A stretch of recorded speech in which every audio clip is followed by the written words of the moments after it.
tiene mucha ciencia en realidad. Bueno, vamos a analizar esos tres acá. Pónganle lo mismo, no está prohibido filmar la clase, compañero. El celular abajo. Bueno, eso, abajo. Plano. A nivel de la mesa. Es igual, a nivel de la mesa. Es igual a su bolsillo. Vamos, aplánenlo. Igual. ¿Por qué te gusta? No podemos grabar audio. Pueden grabar audio. Ah, ya.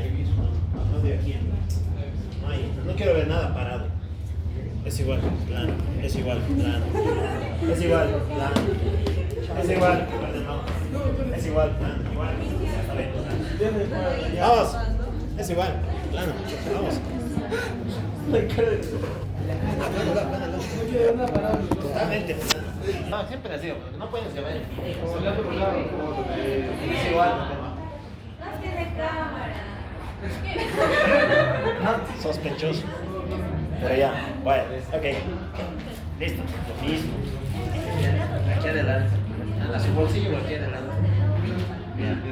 Ok. Listo, ahora sí. Empezamos. Vamos a hablar de esos tres puntitos, ¿no? Hígado, vesícula biliar y partes. Ya sabemos que del hígado. Es bastante sencilla la glándula. Vamos a puntualizar algunos acápites que tiene nada más. La víscera más grande del organismo humano, ¿no? De medio 1.5 kilogramos, que representa en torno al 2.5% del peso corporal. Anatómicamente está dividida en lóbulos, ¿no? ¿Cuáles son los lóbulos del hígado? Y entre dos mayores, dos menores. Izquierdo, derecho y caudado y cuadrado. Muy bien. Pero esta división no nos interesa, no sirve. Es una división, sí, es una división muy anatómica, es muy anatómico, ¿no? La que sirve es esta. Esta es la que sirve. La segmentación de Quinaus. Esto también solamente lo vamos a mirar en anatomía.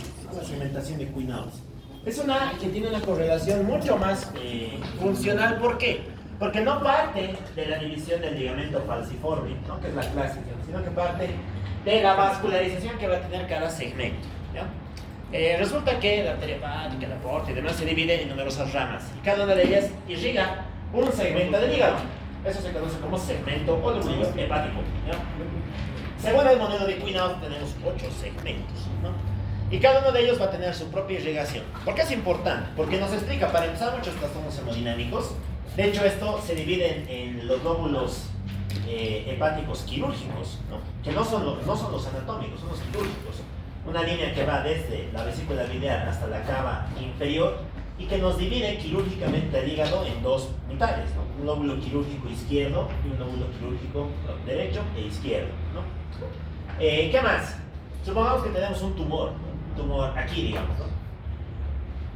En el segmento 2. ¿Qué parte quitaríamos? ¿Quitaríamos todo el lóbulo hepático izquierdo? Claro, solo el segmento 2, exacto. Ahí ha sido donde cobra importancia este tema de la segmentación de Quinaus, ¿no?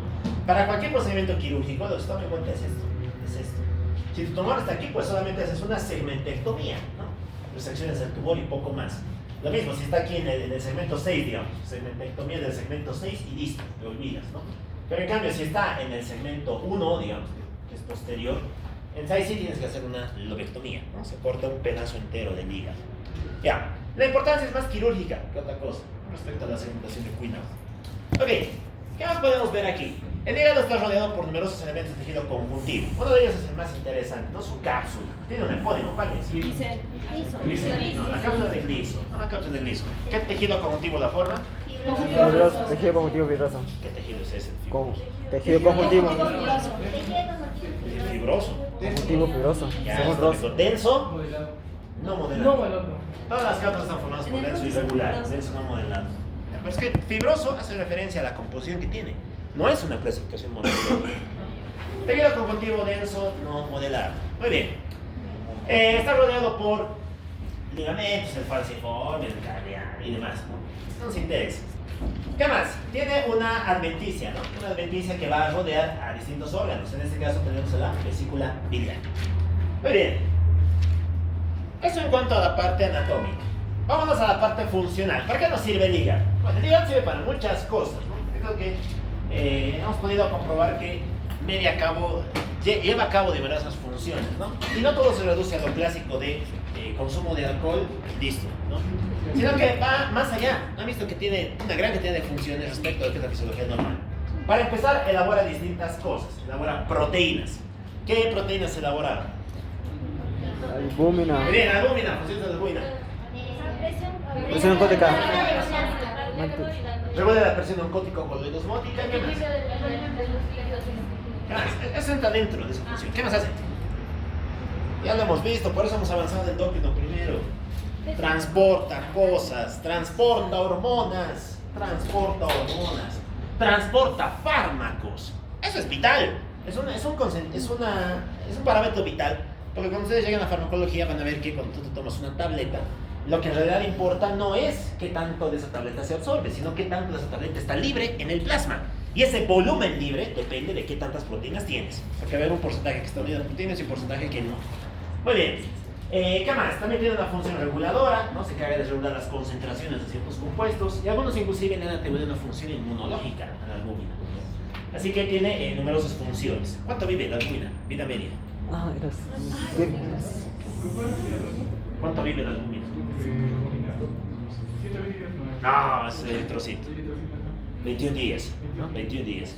Importante también, ¿por qué? Porque si tienes un hepatópata crónico y ese hepatópata tiene cifras de albúmina bajas, pues puedes intuir que por lo menos hace un mes han estado marchando las cosas mal, ¿no? Porque la albúmina está baja, el hígado no ha estado funcionando adecuadamente. Se utiliza también como marcador de actividad hepática la albúmina, ¿no? ¿Qué más tenemos? Tenemos todas estas cositas de aquí. Las lipoproteínas, ¿para qué servían? ¿Por qué? Transporte. Colesterol y triglicéridos. Colesterol y triglicéridos. Desde la periferia hacia el centro y desde el centro hacia la periferia. Glucoproteínas. ¿Transportan qué? No. Hierro. Hemopexina. Transferrina. Aptoglobina. ¿No? Aptoglobina. Muy bien. ¿Qué más? La protomina y el fibrinógeno. ¿Qué funciones tiene? Coagulación. Coagulación. Muy bien. Segundo parámetro de interés. Un hepatópata crónico sangra mucho, no coagula bien. Porque el típico cirrótico, ¿no? Siempre que hablamos de hepatópata crónico, vamos a hablar del cirrótico, ¿no? El cirrótico no coagula bien. Y es por eso que los test de coagulación también se utilizan en las escalas pronósticas en el paciente cirrótico. Porque te están diciendo qué tanto o qué tan bien funciona ese hígado, ¿ya? Muy bien. Globulinas alfa y beta, ¿para qué? Transporte de sustancias y para mantener la presión oncótica también. Recuerden que estas son las globulinas no inmunológicas. ¿Cuál es la inmunológica? La globulina G, exacto, las gamma globulinas, ¿no? Las IgGs. Ya, buen complemento. ¿Para qué servía el complemento? Es un poco no orgánico. No, es orgánico. ¿Para qué sirve? Complementa la respuesta inmunitaria innata, ¿no? Recuerden que es un conjunto de proteínas que se va autocatalizando y según se va activando, pues va favoreciendo la respuesta inmunitaria innata. Esto lo van a mirar ya el siguiente semestre, ¿no? Cuando lleguen a la parte de patología. Ok, vámonos con las vitaminas. ¿Qué vitaminas dependen del hígado? Liposolubles. Liposolubles quedan.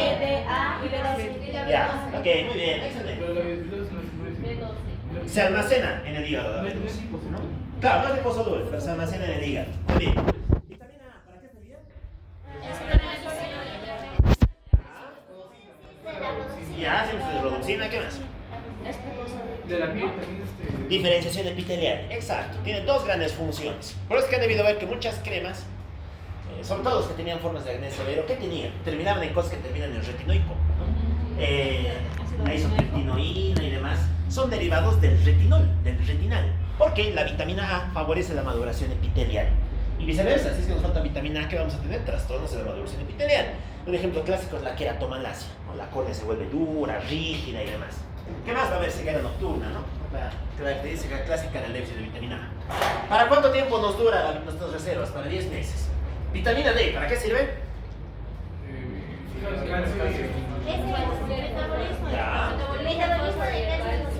Ya, muy bien. Metabolismo de calcio. ¿En qué sentido? ¿Hipocalcemia o hipercalcemia? Bueno, en el sentido de ¿aumenta la densidad mineral ósea o disminuye la densidad mineral ósea? Aumenta, exacto. Es por eso que los comprimidos de calcio para la osteoporosis tienen calcio con vitamina D. Ya, bueno. Habíamos visto el martes que hay un un temita, ¿no? El rojo nos habla del músculo esquelético, no sé qué cosas. Bueno, este es el esquema metabólico de la vitamina D, ¿no? Este es el metabolismo que tiene. Dense cuenta que en ningún punto juega el músculo. ¿Dónde juega la vitamina D? Se adquiere a través de la dieta o se sintetiza, y una vez que llega a la piel va a ser expuesta a la radiación ultravioleta. Esta radiación ultravioleta convierte el 7-desoxicolesterol en el calcitriol, ¿no? La vitamina D. La vitamina D sufre una primera hidroxilación en el hígado, por eso es importante que el hígado funcione con esta vitamina, en la cual se convierte en 25-hidroxicalciferol. Después va al riñón, donde va a sufrir una segunda activación, ¿no? Y aquí se convierte en hidróxido de calciferol, exacto. Aquí juega una hormona, ¿no? ¿Se acuerdan qué hormona es la que viene y activa esta reacción? ¿Qué hormona es necesaria para que la vitamina D se active en el riñón? La paratormona, la hormona paratiroidea, ¿no? La hormona paratiroidea. Muy bien. Se libera el calcio llega al intestino y en el intestino favorece la absorción del mismo. ¿Para qué? Para que se deposite en los huesos. Este es el ciclo metabólico que sufre la vitamina D. Esta vitamina no se va a almacenar en el hígado, ¿no? Se almacena una parte en el hígado, pero sobre todo tiene una función a nivel óseo. Ok, vitamina E, función antioxidante, muy bien, el tocoferol, ¿no? El tocoferol. Vitamina K, función Coagulante. ya, muy bien, síntesis de factores de coagulación 2, 7, 9 y 10. Y vitamina B12,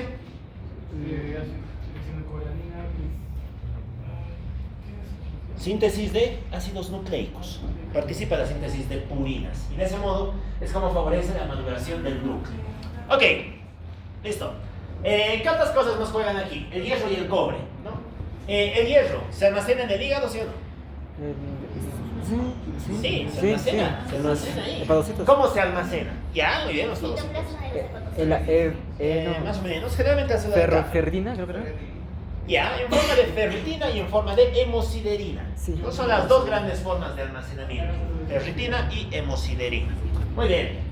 Y a partir de ahí es donde el hígado va a comenzar a repartir hierro hacia la sangre, ¿no? Porque recordemos que el órgano que sobre todo necesita hierro es la médula ósea para producir eritrocitos y demás. Muy bien. ¿Qué más? Importantísimo, el cobre, ¿no? ¿Se acuerdan cuál es el transportador del cobre? La TPasa, transportador de cobre. Pero tiene nombre. No sale. Hace pasa de Wilson. Ya, pero tiene nombre químico. Me he olvidado. La TPasa 75B, ¿no? Esa es la encargada del aporte de cobre hacia la sangre. ¿Para qué? Para que sea captada por un transportador. ¿Se acuerdan cuál es el transportador del cobre? ATP7B. No, esa es la bobina. Sí. Ceruloplasmina. Sí, No, eso, célula. Ceruloplasmina. Ceruloplasmina para el cobre. Transferrina para el hierro.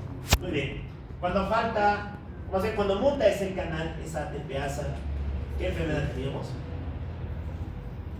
¿Entendido? ¿Por qué creen que se llama ATPasa de Wilson? Porque produce la enfermedad de Wilson, exacto, la enfermedad de Wilson, ¿no? Se llama así, la enfermedad de Wilson, ¿no? Lo he debido ver, ha salido hasta el doctor House y típico joven hepatópata con cirrosis temprana y datos neuropsiquiátricos, ¿no? Porque suele producir mucha clínica a nivel del sistema nervioso central, no por se habla de una degeneración lenticulo-hepática, se afecta el área lenticular del sistema nervioso central. Ok, ¿qué más tenemos? Xenobióticos. ¿Cuáles son los pasos para metabolizar un xenobiótico? Oxidación. Exacto. Fase 1, fase 2, ¿no? Oxidación y conjugación. ¿Para qué queremos que el hígado haga eso? Para que el riñón pueda botar ¿Ya? eso. Para solubilizar una Solubilizarlo. sustancia, ¿no? Para solubilizarla. Muy bien. Resulta que los fármacos y demás cosas, pues, son difíciles de excretar. ¿Y el hígado qué tiene que hacerlas? Tiene que juntarlas con una sustancia, tiene que conjugarlas, y a través de eso se van a poder filtrar a través del riñón o a través de la bilis, ¿no? Son las vías a través de las cuales el cuerpo se deshace de sus tóxicos. Ya, metabolismo. ¿Qué funciones metabólicas juntos? Ya, lo podemos dividir en tres, ¿no? ¿Qué les hacen los carbohidratos? ¿Qué reacciones ocurren a nivel de carbohidratos en el hígado? De la glucogénesis. Glucogenógenesis. Crea glucógeno. ¿Y qué es el glucógeno? Un conjunto de glucosas, nada más. Lo que se encarga es de acumular una gran cantidad de azúcar en forma de glucógeno. ¿Estimulado por qué hormona? ¿Qué hormona favorece la glucogenogénesis? ¿Qué han debido ver? La insulina. Si se dan cuenta, tiene mucho sentido. La insulina quita glucosa de la sangre para convertirlo en glucógeno en el hígado y en el músculo. Y de ese modo es como disminuye la glucosa en sangre, ¿no? Por eso es que es una hormona hipoglucemia, ¿ya? Muy bien. ¿Qué más? Aquí va a ocurrir otra reacción, ¿no? La gluconeogénesis. ¿Qué es esto? Va a degradar. No. Agarra cualquier tipo de cosa y lo convierte en glucosa. Exacto. Aminoácidos y glucosa lo va a transformar en glucosa. Ya, básicamente, en esencia es eso, es agarrar cualquier cosa y convertirlo en azúcar, ¿no? Por eso es origen de glucosa desde cero, desde el nuevo, ¿no? Se puede definir como la síntesis de glucosa a partir de cualquier precursor no glucosídico, a partir de cualquier cosa que no sea un carbohidrato, ¿ya? Y eso va a ocurrir también en el hígado. Importante para, ¿en qué situaciones? En situaciones de ayuno, ¿no? En ayuno vivimos de esta respuesta porque no estamos consumiendo nada, ¿no? Y finalmente aquí también puede ocurrir la glucogenólisis. Degradación. Degradación del glucógeno, exacto. Y también ocurre la glucólisis, ¿no? Porque es necesario para estos pasos. Muy bien. Algo que es más interesante son los lípidos. El hígado es el gran depósito, más que depósito, el gran centro de distribución de lo que es grasas, triglicéridos y demás, ¿ya? ¿Cómo lo va a hacer? A través de dos sistemas, ¿no? El sistema de las lipoproteínas y el sistema de los cuerpos cetónicos. Ya, entenderemos estas cosas. ¿Qué creen que es una lipoproteína? Ya, como el mismo nombre nos indica, ¿no? Va a ser una molécula que tenga una pared lipídica y tenga fracciones proteicas. Tenga proteínas. Estas proteínas reciben distintos nombres. Las más importantes son las proteínas de la fracción B, las de la fracción A y las de la fracción E. Estos van a mirar al siguiente semestre, bioquímica. Los que nos interesan son estos, los de la fracción B. ¿Por qué? Porque según el tipo de B que tengas, vamos a codificar uno u otro tipo de lipoproteína. Si tenemos B48, ¿qué vamos a crear? Un kilomicrón. En cambio, si le ponemos B100, ¿qué vamos a crear? LDL, IDL, VLDL. VLDL. Muy bien. ¿Qué más? Bueno, poco más. Ya, entendemos para qué sirven estas cosas. Hemos dicho que esto sirve para transportar triglicéridos y para transportar colesterol. Los kilomicrones son los que van a transportar triglicéridos y colesterol desde las vellosidades intestinales hasta el hígado. Es decir, traen lo absorbido desde el intestino hasta el hígado. En cambio estos, la VLDL, LDL e IDL, se encargan de hacer lo opuesto, llevarlo desde el hígado hasta la periferia del cuerpo, hasta la periferia del cuerpo, hasta donde se necesita. Muy bien. Es por eso que se dice que el LDL es el colesterol mal. ¿Por qué? Porque es el que está mandando toda esa grasa hacia tus vasos sanguíneos, hacia tu periferia. Y si lo manda hacia la periferia, pues aumenta mucho el riesgo de ¿qué? De infartos, ictus, gangrenas y demás. Muy bien. Eso en cuanto a esto de las lipoproteínas. Vámonos con los cuerpos cetónicos. ¿Qué son los cuerpos cetónicos? A ver. Deben saber, deben escuchar por lo menos. La famosa dieta keto viene de ahí. ¿Qué son los cuerpos cetónicos? Son compuestos ácidos, recuerda. Son ácidos. Son ácidos. No. Ya. Los cuerpos cetónicos son las estructuras que elabora el hígado y que lo libera en situaciones de ayuno, en situaciones en las cuales no ha consumido ningún azúcar. ¿Ya? Ningún azúcar. ¿Por qué? Porque estos, como son liposolubles, pasan fácilmente a través de las membranas y van a penetrar a través del músculo, el corazón y demás, para poder aportar energía cuando ya no hay glucosa. ¿Ya? Los cuerpos cetónicos son estructuras ácidas. Muy bien, son tres, ¿no? ¿Cuáles son? La cetona, el ácido acético y el ácido beta hidroxibutírico. Son tres compuestos que se encargan de hacer eso, ¿no? De llevar grasita hacia los tejidos cuando tú ya no tienes glucosa, cuando has gastado todas tus reservas naturales, ¿no? Y ahí es donde reside el trick, digamos, de la dieta keto, ¿no? La dieta keto consiste básicamente en hacer ayuno, esperar que tu cuerpo gaste toda su glucosa y una vez que ha gastado su glucosa, empieza a gastar su grasa, ¿no? Y ahí es donde pierdes peso, ¿no? Lógicamente esto necesita un control médico por detrás y demás, ¿no? Pero bioquímicamente se explica así. Ya, por último nos faltan las proteínas. ¿Qué rol juega el hígado en relación a las proteínas? Las sintetizan. Ya, por un lado síntesis proteica, muy bien, y por otro, Y las degrada. degrada. Sí, las degrada, ¿no? A través de un famoso ciclo. ¿Qué ciclo es? El ciclo de la urea.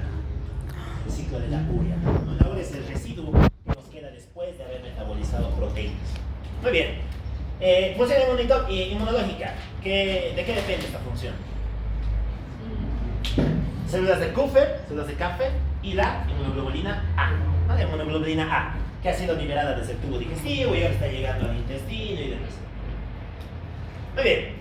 Y para terminar, vamos a hablar de las funciones exógenas y endócrinas. A nivel exógeno, ¿qué elabora? ¿Qué produce? Bilis. Bilis, muy bien. Función de la bilis. ¿Para qué sirve? No. Favorece la absorción de grasa. Exacto. La absorción, ¿no? La digestión y la absorción de los lípidos. Muy bien. De media se produce 600 a 1.2 litros día, ¿no? Es una muy buena cantidad. Lo cual nos permite pues, absorber toda la grasa que consumimos. ¿Ya? 600 a 1.2 litros. 600 ml a 1200 ml. ¿Cómo está compuesta? ¿Se acuerdan? Sales biliares.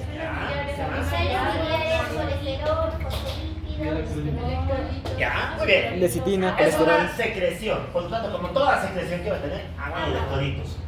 No tiene nada novedoso hasta ahí. ¿Qué más? Tiene un compuesto anfipático. Tiene fosfolípidos. Y aquí el más importante, ¿cuál es? La lecitina, ¿no? La lisolecitina. Esto le va a servir para que esos lípidos que hemos consumido se vuelvan hidrosolubles, ¿no? Recuerden que es anfipático, le gusta tanto el agua como los lípidos.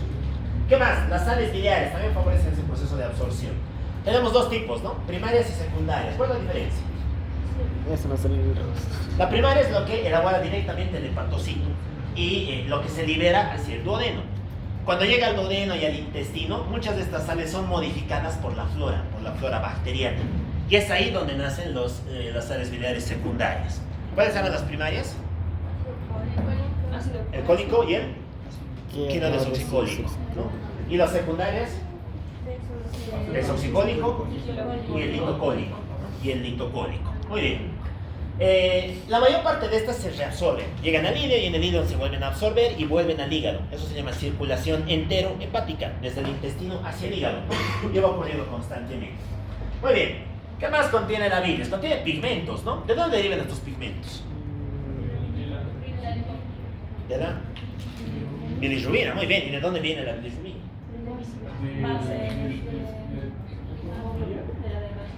Ya, de la degradación de la hemoglobina, exacto, ¿no? Del metabolismo de la hemoglobina. Sí. Recordemos que la hemoglobina se encuentra en los glóbulos rojos mueren, liberan la hemoglobina se convierte en biliverdina, de biliverdina en bilirrubina, ¿no? Y esto se va a excretar aquí en forma de un compuesto que se llama estercobilina, la bilina de las heces, básicamente. Esta es la que le da color, por eso las heces son amarillentas, pardas y demás, ¿no? Debido a los derivados de la bilis que contiene.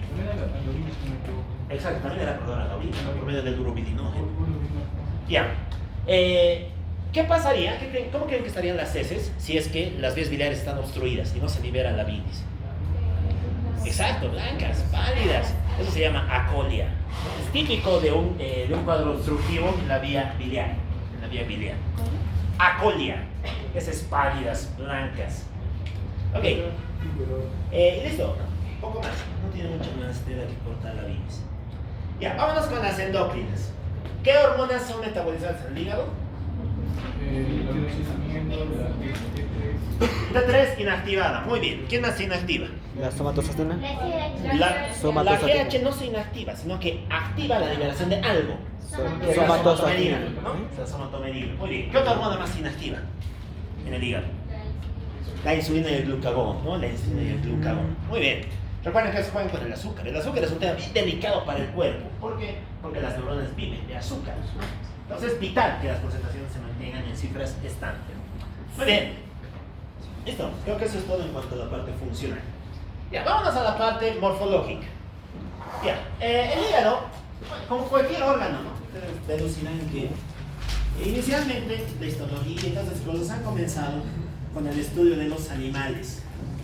siempre ha comenzado la ciencia estudiando los animalitos. Ya los animales que se tenían cerca, ¿no? Se estudiaron las vacas, las ovejas, y entre ellos el cerdito, ¿no? Se han hecho biopsias en los cerditos. Es que biopsias tienen autopsias, se los mataron ahí. ¿Y qué es lo que se ha visto en estas primeras histologías? Se veía que el hígado estaba constituido por una subunidad. Estaba conformado por estos elementos. Estos elementos con forma hexagonal. ¿No? Forma hexagonal. Como vieron que eran muchos y que estos formaban el tejido, le llamaron lobulillo. El lobulillo. ¿Recuerdan qué es un lobulillo? La unidad estructural de un órgano, ¿no? Por eso es lobulillo. Es como un lóbulo pero más pequeño.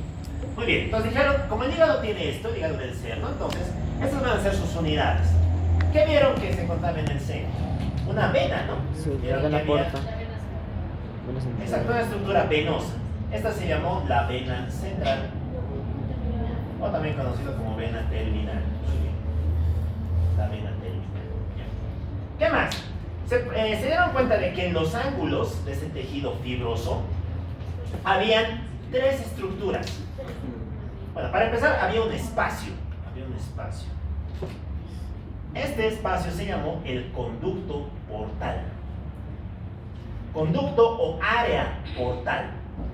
Y dentro del conducto portal habían tres cositas. Había una arteria,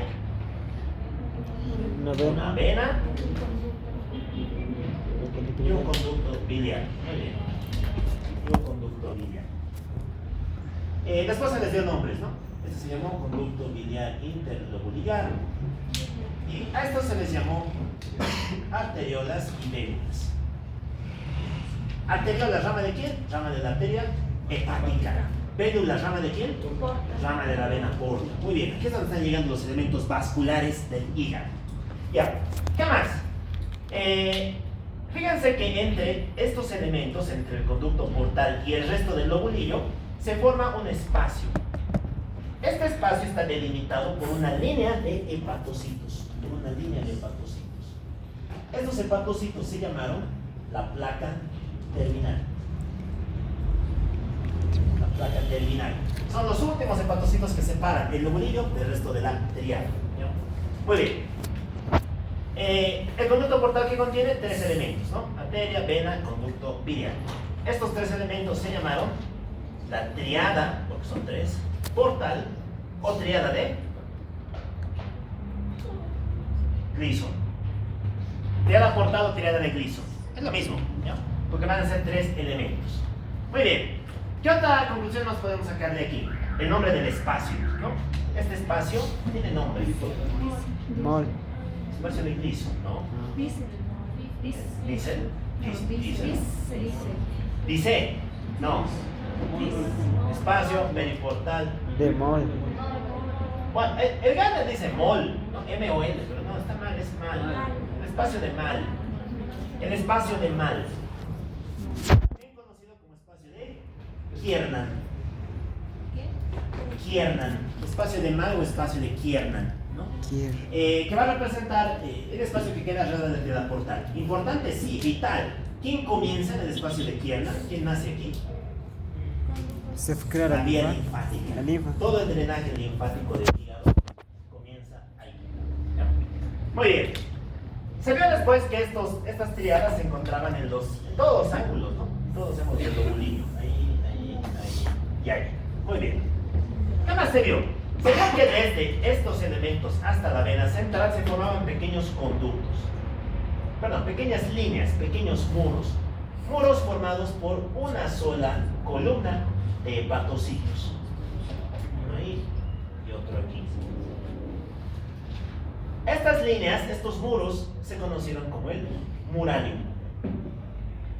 El muralium no es más que la disposición de los hepatocitos en una sola columna, en una sola línea, generalmente formadas por una célula de espesor, aunque en los niños pueden tener dos capas, ¿no? Hasta los 5 años pueden llegar a tener dos capas. Ok, ahorita vamos a hablar de la estructura de estas cosas. Ya. ¿Qué más podemos contar aquí? El trayecto vascular, ¿no? Se vio que aquí se mezclaba tanto la sangre venosa como la sangre arterial. Y esta quedaba impregnada dentro de unos espacios, dentro de unos vasos. Esos vasos se llamaron los sinusoides. Los sinusoides hepáticos. ¿Cuáles son las características de un sinusoide? En esta en dónde? En la lámina propia no. ¿Lo dice clásico? Lámina propia. Lámina propia es un tejido conjuntivo. En la lámina basal. En la lámina basal y en el endotelio. Endotelio y lámina basal fenestrados, ¿no? Como son fenestrados, pues hay mucho intercambio de sustancias, que es clave para la función del hígado. Muy bien. ¿Qué más tenemos aquí? Los sinusoides, el uranio. Ahí. Y también se vio que la bilis tenía un sentido inverso, ¿no? Que la bilis, en vez de venir hacia aquí, se iba hacia la periferia, por medio de los folículos biliares. Ya. Hasta ahí todo bien, ¿no? Todos se quedaron con este concepto. Este concepto se lo denomino el lobulillo clásico o lobulillo tradicional.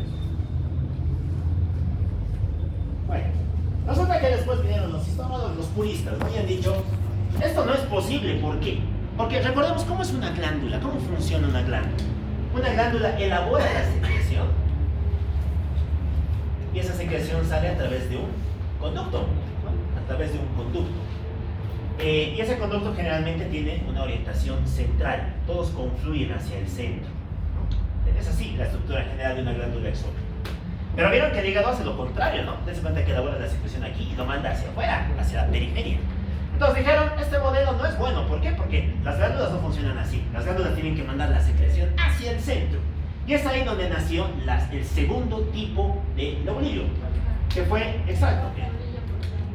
Lo que quisieron enfocar fue el hecho de que los conductos y la vía biliar y demás tienen que estar en el centro, no tienen que ser el eje.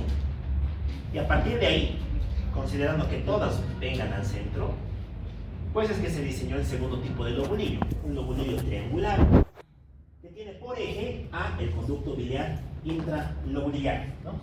Este se conoció como el lobulillo portal. Y recibe ese nombre de portal por eso, porque enfatiza la función exócrina del hígado, ¿no? Todos los lobulillos tienen algo que las caracteriza. Este potencia la función exócrina. Este es el más fácil de reconocer.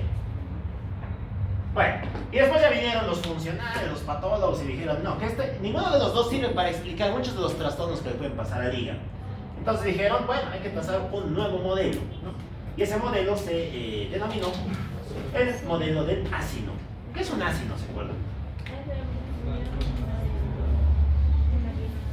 Es la unidad funcional, ¿no? Más pequeña de parénquima metálico. Es la unidad funcional de una glándula. Muy bien. Entonces, el modelo del ácido lo que hace es considerar dos tríadas y dos vénulas centrales. Y las une, de modo tal que creamos una estructura con forma de rombo, ¿no? Este rombo está unido por dos ejes, un eje mayor y un eje menor. Nos acordaremos. ¿Qué se encuentra en la tríada portal? Arterias, venas y conducto biliar. Muy bien. Arterias, venas, conducto biliar. Recordemos que estas arterias están comunicadas entre sí por medio de vasos. ¿Se acuerdan qué se llaman esos vasos? Arteriolas de distribución. Los sinusoides es lo que confluye hacia la vena centrolobuliar. Estos son vasos que comunican una arteria con la otra. Se llaman arterias de distribución. Los vasos se dividen en vasos de distribución y vasos terminales. Ok. Ahora bien, considerando esta idea, es que se tomaron tres zonas, ¿no? Una zona cercana a las arteriolas de distribución, la zona 1. Una zona lejana a las arteriolas de distribución, la zona 3. Y todo lo que está en medio, la zona 2. ¿Por qué hacen esta diferenciación? Por una connotación bastante lógica. ¿Cómo serán las células de la zona 1? Están cerca de las arterias. ¿Recibirán la mejor sangre, la sangre más pura? ¿La más oxigenada? Sí, muy bien. Como reciben la sangre más oxigenada, serán más o menos vulnerables a la hipoxia. Muy bien, son las células más resistentes a la hipoxia, menos vulnerables a la hipoxia y a cualquier trastorno, a la isquemia. Lo último que se va a infartar en un hígado es esta zona, la zona 1. Muy bien, en contraste, ¿cuál es su hándicap? ¿Cuál es su defecto? Como le está llegando primero la sangre, exacto, va a ser la más expuesta a tóxicos. Sí. más expuesta a todos. Muy bien. Vámonos con la zona 3. ¿Qué le pasará a la zona 3? Esta es una zona que le llega sangre ya gastada. Entonces ya han probado de esa sangre, ¿no? Poco oxígeno y demás. Muy bien.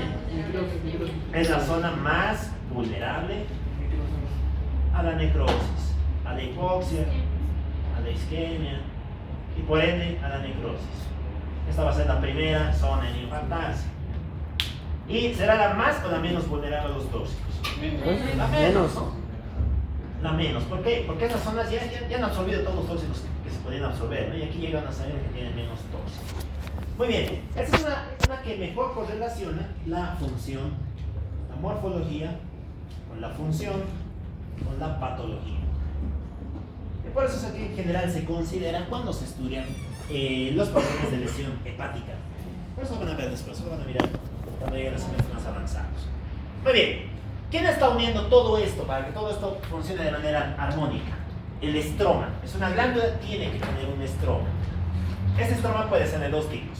Puede ser un estroma interlobulillar, si está por fuera de los lobulillos, o puede ser un estroma intralobulillar, si está por dentro. Pero sigue siendo al fin y al cabo el mismo tejido conjuntivo de siempre. Ya, listo. No tiene mucho más que contar. Aquí estamos observando unas histologías.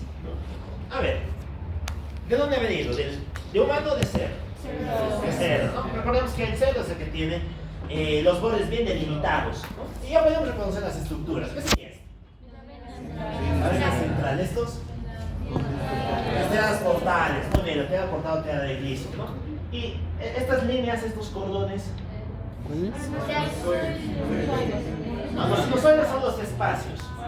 Los cordones son el murario o cordones, nada más, también se les llama así, cordones de hepatocitos. Son como cuerdas formadas por una sola célula. Muy bien. Y estos espacios son los sinusoides. En efecto, ¿no? Es donde va a ocurrir el intercambio de nutrientes. A ver, vámonos con esto. ¿De cerdo o de humano?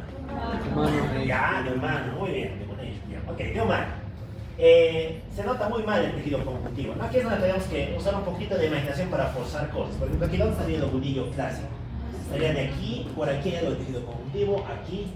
El siguiente punto está aquí y el último está aquí. Este radio tenía forma de pentágono, ¿no? Mira que nos falta uno de sus lados. Muy bien. Si trazamos un triángulo de aquí, aquí, aquí, aquí, con centro en el lobulillo portal, ¿de qué lobulillo estaríamos hablando? El lobulillo portal, muy bien. Y si es que trazamos una línea que venga, a ver, que venga de aquí, de una triada a la otra triada, y un eje mayor que venga de la central a la otra central. ¿El ácido hepático o ácido de Ráfago? Muy bien. ¿Qué zona sería esta? La zona 1, muy bien. ¿Y esta? Zona 3. Zona 3. Exacto. Es muy difícil. No hace falta que la interpretación morfológica es bastante sencilla cuando entendemos sus fundamentos. Ok. Vamos a hablar un poquito de la vascularización. El hígado es algo interesante, no es como el pulmón, tiene una doble irrigación. ¿Cuál es su irrigación funcional? Le aporta, ¿no? ¿Por qué? Porque le aporta los nutrientes que le van a permitir cumplir todas esas funciones que hemos visto. Y la irrigación anatómica, ¿quién se la da? ¿Hepática común o hepática propia? La tercera de acá. Muy bien, más atrás. Ya, la propia, ¿no? La hepática propia. Ok. Estos vasos van a llegar, van a emitir numerosas ramas, como hemos observado allá, ¿no? Y hay algunos vasitos adicionales de interés que tal vez valdría la pena mencionar. Emita los capilares perisinusoidales. ¿Qué son estos? Son estructuras vasculares que van a rodear a los sinusoides y sobre todo a la vía biliar, ¿no? La vía biliar. Estos se conocen como plexos peribiliares. Los vasos interlobulillares, ¿cuáles son? Estos, ¿no? Los que son parte de la tríada portal, los que están entre un lobulillo y el otro. Ok, de los sinusoides ya hemos hablado, la vena central también. Por debajo de esta vena central aparecería una estructura venosa más, ¿no? Porque toda la sangre llega hacia este lado y drena, es drenada. ¿Hacia dónde? Hacia las venas sublobulillares. ¿Y la vena sublobulillar después hacia dónde iría? Hacia las venas colectoras. No hay vena hepática. Hacia las venas colectoras. ¿Y la vena colectora a dónde iría? A la cava inferior. A la vena portal. A la vena cava inferior. a la vena cava inferior. Ok, hay venas suprahepáticas. No hay, hasta donde sé no hay venas hepáticas. Hasta donde recuerdo. Sí hay suprahepáticas, pero no hay hepáticas. Ok, del drenaje linfático ya hemos hablado, ¿no? ¿Dónde comenzaba el drenaje linfático? ¿Dónde comienzan los vasos linfáticos? En el espacio de mar. En el espacio del mal, ¿no? En el espacio del mal. Ya. Vamos a pasar a observar con más detalle lo que es esto, ¿no? La estructura del sinusoide. El sinusoide es un vaso que, como bien han mencionado, es fenestrado, tiene numerosos huecos y está rodeado por dos cordones de hepatocitos, ¿no? Hay un cordón por aquí y hay otro cordón por aquí. Muy bien. Fíjense que la unión no es continua, nos deja un espacio. Este espacio alrededor del sinusoide, en su perímetro, en su periferia, se llama espacio perisinusoidal. Vamos a hacer un espacio de Dice. Este es el espacio de Dice, el famoso espacio de Dice.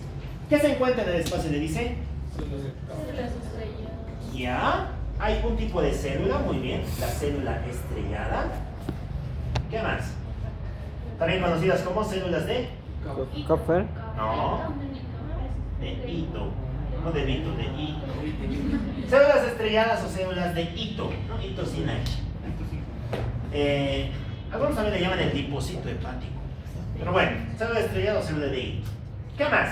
Aparece un macrófago, ¿no? Un macrófago que tiene un núcleo bastante prominente y que más que estar dentro del espacio, está pegado a la pared endotelial. Esta se conoce como la célula de Kaplan. ¿O cuál es su nombre? No, sin ¿Monocitos? sin epónimo. ¿Cuál es su nombre?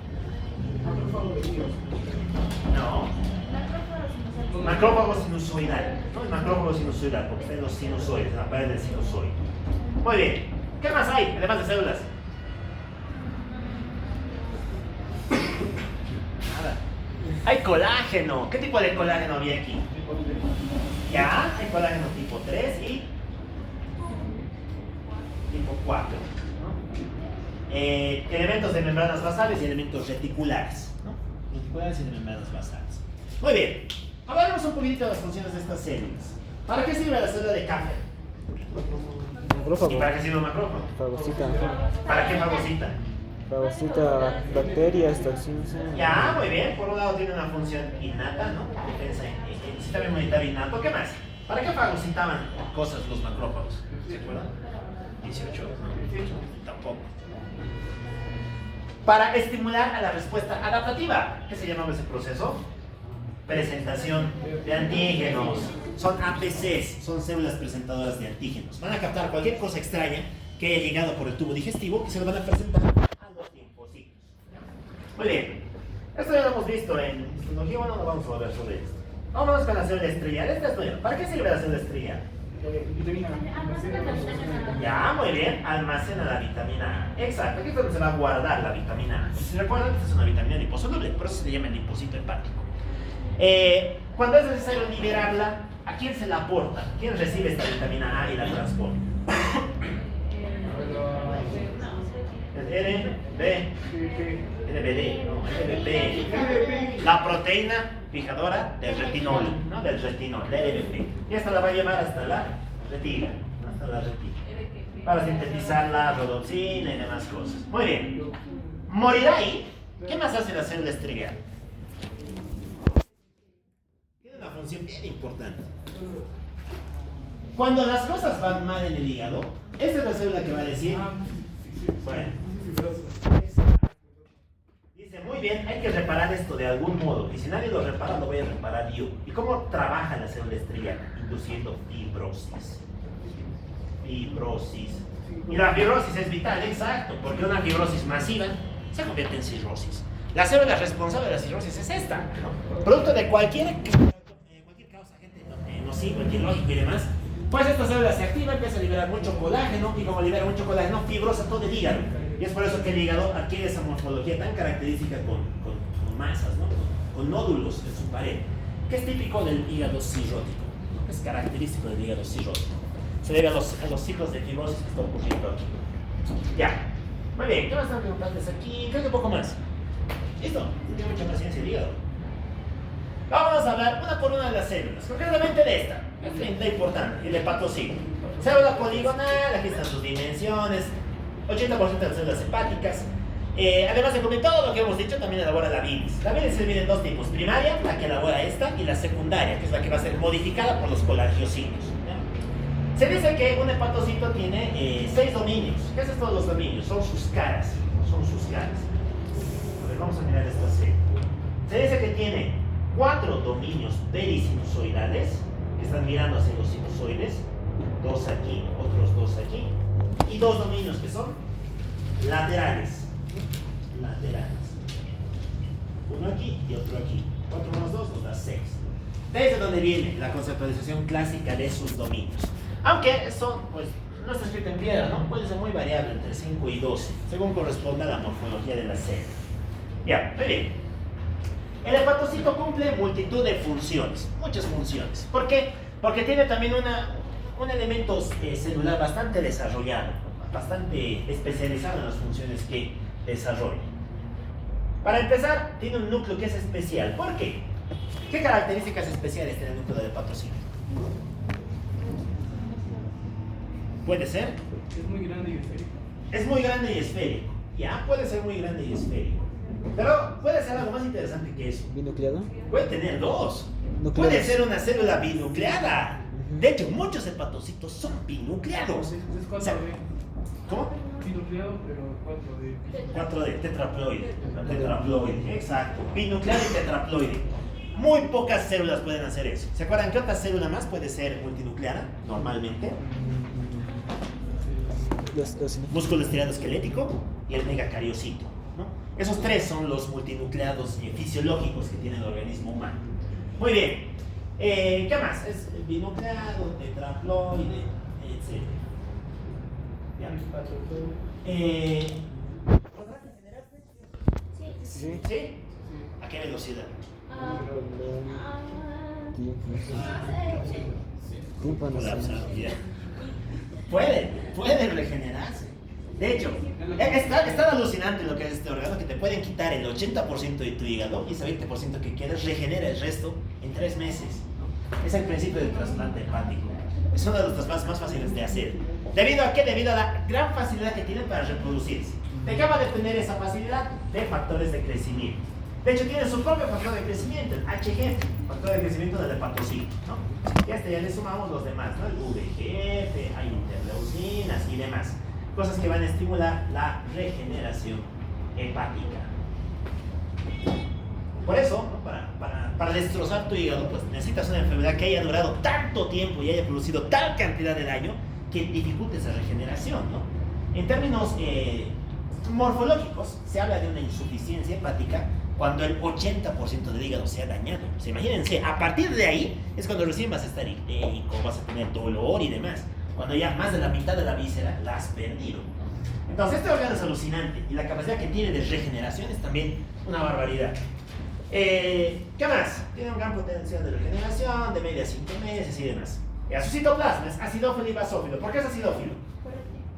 ¿Sí? Porque elabora una gran cantidad de enzimas y porque tiene muchas mitocondrias. Todo lo que hemos visto necesita energía. ¿Y cuál es el organelo que produce energía? Las Mitocondrias. mitocondrias. Por eso es que es acidófilo. ¿Por qué será basófilo? ¿Por qué tendrá punteados basófilos? Por el rey, no por el... ¿Qué organelos determinaban la basofilia de una célula? Pero pues, los... El RER, exacto, los ribosomas. Y como tiene muchos ribosomas, ¿qué va a producir? Proteínas. Muchas proteínas. Todo eso que hemos contado depende de proteínas. ¿Qué más? Tiene un Golgi prominente, ¿no? ¿Para qué nos servirá el aparato de Golgi aquí? Síntesis... Ya, para de- empaquetar. ¿Qué más? Sirve para conjugar y para elaborar las lipoproteínas, ¿no? Ahí es donde se van a elaborar. De hecho, este organelo está tan desarrollado que llega a tener muchas subunidades. ¿Se acuerdan cómo se llama la subunidad del aparato de Golgi? ¿Qué se llaman estas curvas? Ah, ¿Pero qué? no saco los... Dictiosomas. Dictiosomas. Dictiosomas. Llega a tener hasta 300 dictiosomas. ¿No Ya. cuenta? ¿Qué más? Ya hemos hablado de las mitocondrias, 2 peroxisomas vitales. Vital. ¿Qué funciones cumple el peroxisoma aquí? Peroxidasa. Ya, muy bien. Para empezar, tiene una enzima que se llama catalasa, y la catalasa, ¿qué metaboliza? Peróxido de hidrógeno. Exacto. Ese peróxido de hidrógeno, ¿dónde se produce? En el metabolismo del alcohol. El alcohol, exacto. Qué rico, ¿no? El alcohol se metaboliza ahí, ¿no? Es por eso que el órgano afectado por el consumo crónico de alcohol, ¿cuál es? ¿Es el riñón? No, es el hígado, porque el hígado, o sea, que tiene que estar metabolizando estas cosas. ¿Qué más? Tiene una enzima que se llama alcohol deshidrogenasa. Sí. Y la acetaldehído deshidrogenasa. Estas tres participan del metabolismo del alcohol, ¿no? Del alcohol. Muy bien. ¿Qué más hacen los peroxisomas? Tienen una enzima que se llama dextro, aminoácido, oxidasa. ¿Para qué sirve esta enzima? Para la oxidación de las proteínas, ¿no? Para el metabolismo proteico. Muy bien. Y por último, elabora una enzima más. No, muere, ¿no? Ah, no, nos falta. Elabora enzimas que van a participar de la beta-oxidación y de la síntesis de los carbohidratos, la síntesis de los azúcares. ¿Qué es beta-oxidación? Metabolismo de lípidos, ¿no? De lípidos.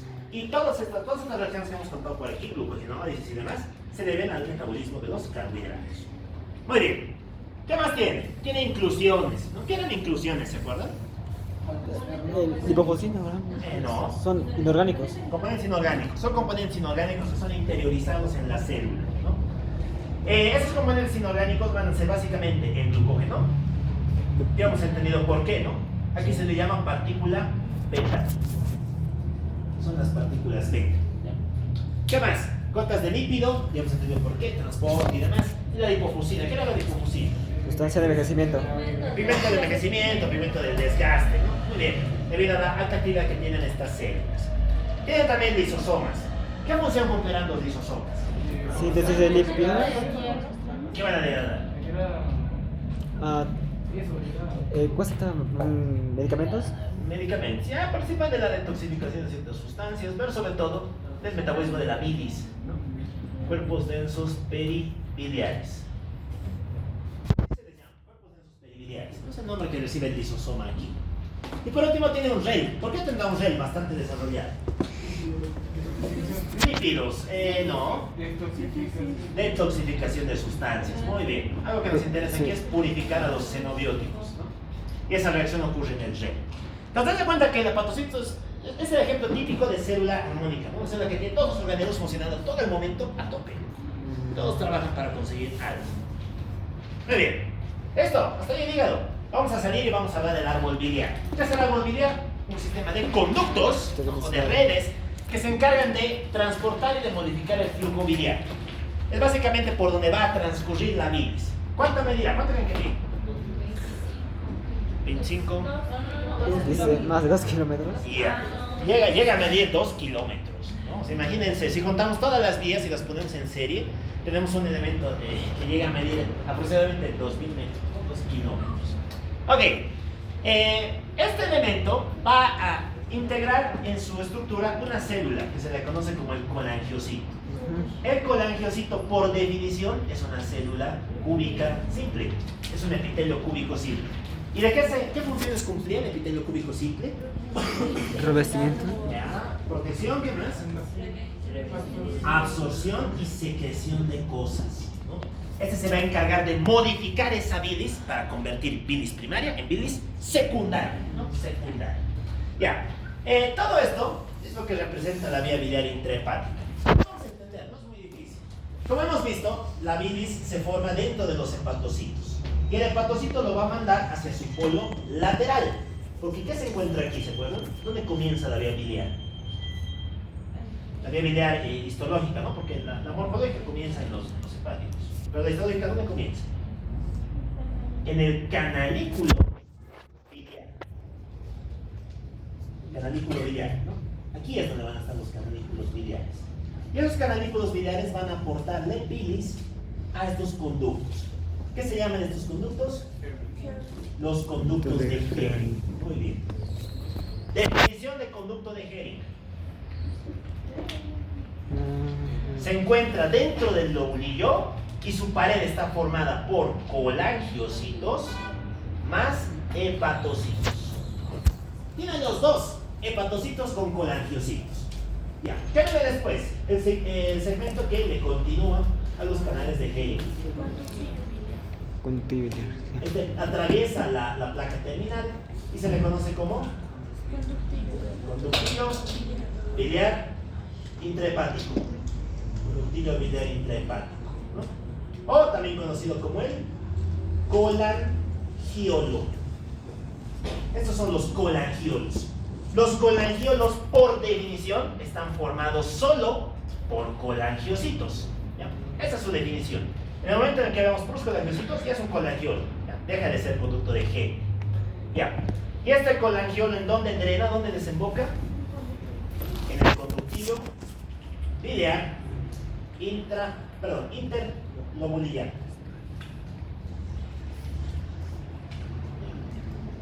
En el conductillo biliar interlobulillar.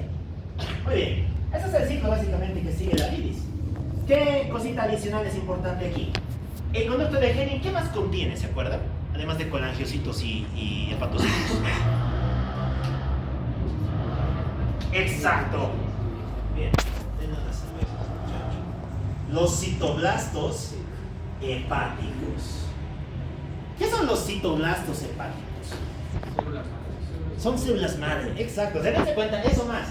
Si, digamos, has destinado todos los días de tu vida a consumir, yo qué sé, alcohol caimán, y has estado viviendo así 3 años, al grado que has destruido todos tus hepatocitos, ya los 10 hepatocitos que te queden, el hígado sigue pudiendo regenerarse. ¿Por qué? Porque tiene células madre aquí, en el conducto de Henle, y de aquí se regenera y se convierte en más hepatocitos. O sea, dense cuenta que tiene potencial de regeneración ilimitada el hígado. Por eso les digo, llegar a una hepatopatía crónica, tienes que haber estado mucho tiempo y haber hecho muy malas cosas para llegar ahí. ¿Ya? Eso se conoce como reacción ductal o reacción ductuliar. Cuando los conductos son los que proliferan y regeneran el resto del hígado, regeneran el hígado. Literalmente, ese conducto puede regenerar todo un lobulillo hepático. Ya, muy bien. Ya estamos aquí, ¿no? Conductos biliares interlobulillares. Todos estos conductos confluyen, se van a juntar unos con los otros y van a formar una sola vía, que se le conoce como el conducto hepático derecho, conducto hepático izquierdo. Los dos se juntan y ¿qué nos forman? Conducto hepático común. Hepático común, muy bien. El hepático común después ¿con quién se une? Con el cístico. Cístico se une y forma el coledo. ¿El coledo con dónde desemboca? La ampolla de Bartlett. ¿Dónde está la ampolla de Bartlett? Ya, en la segunda porción del duodeno. Muy bien. ¿Y cómo se llama el esfínter que lo rodea? El esfínter de Oddi.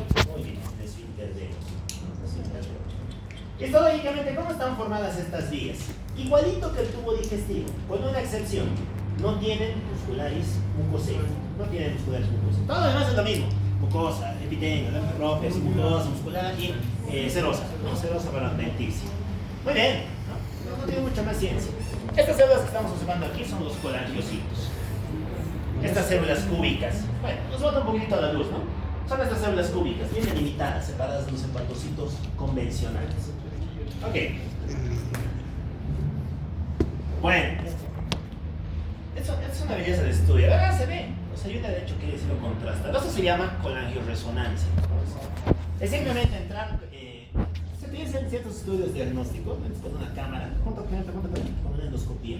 E inyectas contraste, ¿no? Y ves qué partes se pintan y cuáles no. A ver, esto nos está mostrando la vía biliar. Se da cuenta que no es muy complicado. A ver, ¿qué sería esto? El conducto hepático izquierdo. ¿Y este? Derecho. Estos dos se juntan. ¿Y qué nos une? Esto. Fíjense que el cístico viene de una dilatación que no está, tal vez ya lo han colecistectomizado. Que aquí debería estar la biliar, ¿no? Cístico, hepático común, se juntan los dos y ¿qué nos forman? Colédoco, muy bien. No sé, son todos de adelante deben estar bien. Hay una pequeña línea aquí. Eso es algo del contraste que se ha ido exacto por el Wilson de Wilson hacia el páncreas. Normalmente eso tiene que pasar. Pasa, estamos fregados, esto se va a convertir en malcretinos. Pero bueno, algo ha debido pasar para acá. Y esto desemboca aquí, ¿no? Este es el segunda porción. Muy bien. No tiene mucha ciencia. La importancia de la interpretación de los conocimientos anatómicos. Ya. Características importantes de algunos conductos. Sí, básicamente sus tamaños. Hepático común, 3 centímetros. Cístico, va a tener una válvula, ¿no? ¿Qué se llama? La válvula de Heister. Exacto. Son estos pliegues mucosos, ¿no? Pliegues que protruyen desde la superficie y que van a actuar como una válvula. El cístico. Estamos aquí, ¿no? El cístico, lo mismo. El cístico con su válvula, la válvula de Heister. ¿Y cómo se llama la válvula del colédoco? La válvula de Boyden. Exacto. ¿Ya no veo la válvula de Boyden? Son 4 esfínteres. Son estos 4, ¿no? Son para la vía hepática, uno para la vía pancreática y uno que termina cerrándose en el esfínter de Otto. Esto se conoce como el complejo esfinteriano de Boyden, el complejo de Boyden, y que se va a encargar de regular la liberación de enzimas desde el hígado y desde el páncreas. ¿Listo? Ok. Vamos con la vesícula, bastante sencilla, ¿no? Es un saco, forma de pera, 50 ml, creo que el Galen nos dice 70, 80, bueno. Y bien, manejamos en 50 y 70. Sus dimensiones. ¿Para qué sirve? Almacena la ¿Almacena ahí? secreta bilis. Secreta. No, no Libera. La bilis, tampoco. La bilis se secreta en el hígado. Concentra la bilis. Como hemos visto, va a tener agua y electrolitos. ¿Qué hay que hacer? Hay que concentrar eso para que nos quede una cosa espesa, lo más espesa posible, ¿no? Porque eso tiene que ir a digerir grasas. Muy bien, concentra y almacena la bilis. Ya, va a tener 3 porciones, ¿no? ¿Cuáles son sus porciones? Fosa. Ya, tiene un fondo, un cuerpo y un cuello. Muy bien, el cuello continúa con la válvula de Heister, ¿no? Con el cístico. Entre el cuello y el cuerpo, ¿qué se forma? Una bolsa, el fondo de saco de Hartmann. ¿Por qué es importante el fondo de saco de Hartmann? Porque fíjense que es dilatado. Ahí es donde va a ir una piedra en la vesícula a impactarse, a chocarse. Viene, se choca contra esto y se queda detenida ahí. La vesícula se contrae con más fuerza y esa contracción fuerte va a producir dolor tipo cólico, ¿no? El cólico biliar es el que sale de ahí, producto de la contracción de la vesícula. Muy bien, histológicamente, ¿qué podemos decir de la vesícula? No, nada nuevo, ¿no? ¿Qué capas tiene? Ya, muy bien. Todo menos musculares mucosa y submucosa. Por lo demás es lo mismo. Va a tener lámina epitelial, lámina propia, muscular externa. ¿Tiene el circular interna longitudinal externa? Tiene, pero está muy mal definida. Muy mal definida. Tan mal definida que algunos no la consideran. Pero tiene. Y finalmente tiene una serosa o adventicia. Adventicia, ¿no? Porque está fija a la pared posterior, bueno, a la cara inferior del hígado. La mucosa, ¿qué células va a tener? ¿Qué epitelio va a tener? Epitelio cilíndrico simple, ¿no? Y esta partida también está un poquito confusa en el rostro. ¿Por qué? Porque el rostro dice que está formado por colangiocitos. Pero el colangiocito, por definición, es único simple, ¿ya? La vesícula está formada por células cilíndricas simples. Y tiene mucho sentido. ¿Para qué servía el epitelio cilíndrico simple? Para absorber, exacto. ¿Qué queremos absorber aquí? Agua. ¿Cuáles son los canales para absorber agua? Acuaporidas. Aquí vamos a tener acuaporidas 1 y 8. Muy bien. Y si queremos meter agua, ¿qué otros iones más tenemos que meter? Claro, sal. Canales de sodio, canales de cloro, canales de bicarbonato. Dese cuenta que está empezando a concentrar cosas a fin de que salga una secreción bastante espesa, ¿no? Bastante bilios. Muy bien. Por último, vamos a hablar de una especialización de la mucosa, ¿no? Los famosos senos de Askov-Rokitansky. ¿Qué nos indicaban los senos de Askov-Rokitansky? Ya, muy bien. Colecitis crónica y litiasis. Bueno, estos son los senitos, los senos de Askov-Rokitansky. Son invaginaciones de las glándulas, son invaginaciones glandulares de la mucosa de la vesícula, ¿no? Que se encuentran a nivel de sus submucosas. Muy bien. ¿Qué más? Bueno, algunos dicen que tienen células claras y el cepillo. No es algo muy relevante, la verdad. Unas absorben y otras no. Para terminar, vamos a hablar del páncreas. Páncreas es una glándula alargada, retroperitoneal, de L2 a L3, ¿no? Pesa 100 gramos, 20 centímetros y demás. Características anatómicas, no nos interesa. Lo que nos interesa es la parte histológica. A ver, anatómicamente, ¿cómo está formado el páncreas? Cabeza, cuerpo y cola, ¿no? Tiene una cabeza, cuerpo y una cola. Esta proyección no se llama cuello, se llama apófisis unciforme, proceso unciforme. ¿Cuántos conductos tiene? Dos. Ya, en general tiene uno, ¿no? Uno, es el más importante, el conducto de Wilson, principal. Pero ocasionalmente puede tener un segundo, ¿no? ¿Dónde desemboca el segundo?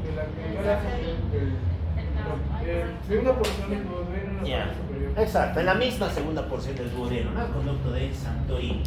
Muy bien. Tiene una cápsula, ¿no? Una cápsula de tejido conjuntivo, la cual va a mandar tabiques. Esos tabiques también van a dividir esto en lobulillos, ¿no? Pequeños lobulillos. El páncreas se puede dividir en dos estructuras, páncreas endógeno y páncreas exógeno. ¿Cómo está formado el páncreas exógeno? Células acinares, estructuras acinares. ¿Y el páncreas endógeno? Por islas que flotan en ese mar de ácidos. Los islotes de Langerhans, ¿no? Los islotes de Langerhans. Este elabora hormonas, este elabora enzimas digestivas, enzimas de la secreción. Muy bien, hablamos del páncreas exógeno. El páncreas exógeno está conformado por una célula, ¿no? Que es la célula acinar. Es una célula serosa. ¿Por qué le llamamos serosa? Ya, porque elabora enzimas. Elabora enzimas. Esas enzimas se acumulan en unos gránulos. ¿Qué gránulos son? Los gránulos de zimógeno. Exacto, los gránulos de zimógeno, ¿no? Ya, ¿qué más? Van a ser células tubulacinares, van a ser gránulos tubulacinares también, ¿no? Recuerden que es el ejemplo típico de tubulacinar compuesta ramificada. Ya, en cuanto a la parte morfológica, sobre todo la parte de los conductos, hay algunas peculiaridades que tiene el páncreas exógeno. Para empezar, ¿cómo se encuentran dispuestos estos, no? Fíjense que las células acinares, con su glándula de zimógeno, forman estructuras redondeadas. Y en el centro, ¿qué encontramos? El inicio del conducto. Este conducto se encuentra dentro del ácino, en su centro. Por lo tanto, se le llaman células centroacinares. Células centroacinares. Esto es típico del páncreas. No hay ninguna otra glándula que tenga eso. Generalmente el epitelio comienza después del ácino, pero en este caso está dentro del ácino, ¿no? Por eso el Ross lo compara con un tubo que se impacta contra un globo, ¿no? Porque es eso, es básicamente encajar algo tubular dentro de algo distendido. Muy bien, este conducto centroacinar continúa con los conductos de Bol. Los conductos de Bol. El conducto de Bol va a ser el que modifique esa secreción que se elabora. Y este lo va a llevar hacia los conductos interlobulares, este hacia los interlobulares, y el interlobular termina en el conducto de Wilson. ¿Hay conductos estriados aquí? ¿Sí o no? No, porque ya tenemos quién modifica la secreción. El quien lo modifica es el conducto de Bol. Es el conducto de Bol. Por eso que aquí no es necesario tener conductos intercalares. ¿Ya? Muy bien. Aquí estamos hablando de histología, ¿no? Pues lo mismo. Fíjense las células acinares, las centroacinares, que son planas, eosinófilas. Y después el conducto, ¿no? El conducto de Bol. Ya. ¿Qué funciones cumplen estas enzimas? ¿Para qué sirven? Bueno, aquí sección del doble, concepción de exógeno. ¿Para qué sirven? ¿Qué enzimas son? Ya, muy bien. Hay que diferir cosas. Se elabora amilasa. Amilasa para degradar carbohidratos. Lipasa. Lipasa para degradar lípidos. Para degradar proteínas, ¿qué teníamos? Peptidasas. Que se van a dividir en dos tipos, ¿no? Endopeptidasas y exopeptidasas. No es muy difícil la diferenciación. Si tienes una proteína, un péptido, y la enzima viene y corta la mitad, eso se llama endopeptidasa. Pero si más bien lo que hace es cortar los extremos, se llama exopeptidasa. Esa es la diferencia. ¿Qué endopeptidasas tenemos? ¿Se acuerdan? La más importante, exacto. La tripsina. El tripsinógeno. ¿Qué más? El quimiotripsinógeno. Muy bien. Tripsinógeno y quimiotripsinógeno. Exopeptidasas. ¿Quiénes juegan aquí? Las procarboxipeptidasas. Ya, muy bien, eso es lo más importante, ¿no? Las prominasas y demás. Ya, las porcarboxipeptidasas. Ok. ¿Se acuerdan cuál de estas es la primera en activarse? ¿Quién la activa? ¿Quién activa esta enzima? Las enteroquinasas. ¿De dónde? Del borde encefílico. Estas están en los enterocitos. Activan el tripsinógeno, como este está activo, va a activar a los demás, ¿no? Quimetripsinógeno, procarboxipeptinasa, amilasa, lipasa y demás.